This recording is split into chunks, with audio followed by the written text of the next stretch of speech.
अस्सलाम वालेकुम दोस्तों। ये वाक़या हज़रत उमर फ़ारूक रज़ी अल्लाह अन्हु के दौर का है, जो हमें सिखाता है कि एक मोमिन का किरदार कैसा होना चाहिए और कैसे ईमान और ज़ुबान की लाज मौत के डर पर भारी पड़ जाती है। हज़रत उमर रज़ी अल्लाह की अदालत उन अनजान नौजवान एक दिन अमीरुल मोमिनीन हज़रत उमर रज़ी अल्लाह अन्हु की अदालत में दो नौजवान एक तीसरे नौजवान को पकड़ कर लाए।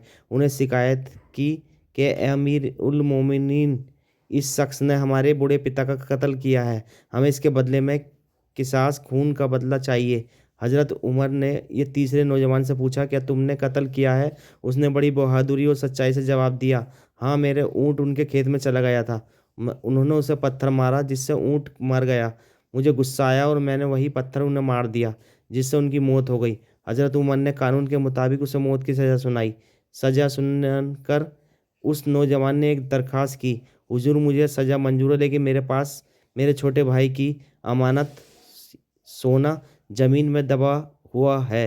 अगर आप मुझे 3 दिन की मोहलत दें तो मैं उस भाई के हवाले कराऊं, वरना कल क़यामत के दिन अल्लाह मुझे से पूछेगा कि तुमने अमानत में खयानत क्यों की।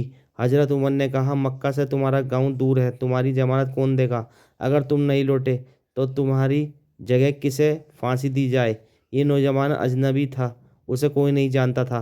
तभी वहाँ मौजूद महान साहबी हजरत अबू बकर गफ्फारी रजी अल्लाह अन्हु खड़े हुए और कहा, मैं इसकी जमानत देता हूँ। सब हैरान थे। हजरत उमर ने पूछा, अबू जर, अगर ये नहीं आया तो आपको अपनी जान देनी होगी। उन्होंने कहा, मुझे मंजूर है। 3 दिन बीत गए, 3 दिन शाम होने आई, लेकिन नौजवान नहीं लौटा। लोग हजरत अबू जर के लिए परेशान थे। जैसे ही सजा का वक्त करीब आया, वो नौजवान दूर से दौड़ता हुआ धूल में लथपथ वहां आ पहुंचा। हजरत उमर ने हैरान होकर पूछा, जब तुम आज़ाद थे और भाग गए सकते थे तो तुम वापस क्यों आए? नौजवान ने जवाब दिया, मैं इसलिए आया ताकि दुनिया ये न कहे कि मुसलमानों में अब वादे को पूरा करने वाले ख़त्म हो गए हैं। हज़रत उमर ने फिर हज़रत अबू जर से पूछा, आपने इसे जानते भी नहीं थे, फिर जमानत क्यों दी?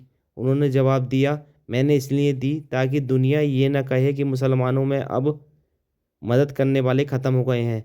ये सुनकर ये दोनों भाई, जिन्होंने कत्ल का दावा किया था, रोने लगे और बोले, अमीरुल मोमिनीन, हम इसे माफ़ करते हैं ताकि दुनिया ये न कहे कि मुसलमानों में अब माफ़ करने वाले ख़त्म हो गए हैं। सबक: ये वाक़या हमें सिखाता है कि इस्लाम सिर्फ़ इबादत का नहीं, बल्कि सच बोलने वाले, वादा निभाने वाले और दूसरों को माफ़ करने वाले का भी है। और इसी के साथ ये ब्लॉग समाप्त होता है। अस्सलाम वालेकुम। दुआओं में याद रखना और ज़्यादा से ज़्यादा शेयर करें वीडियो को। आपका अपना सुहेल अंसारी।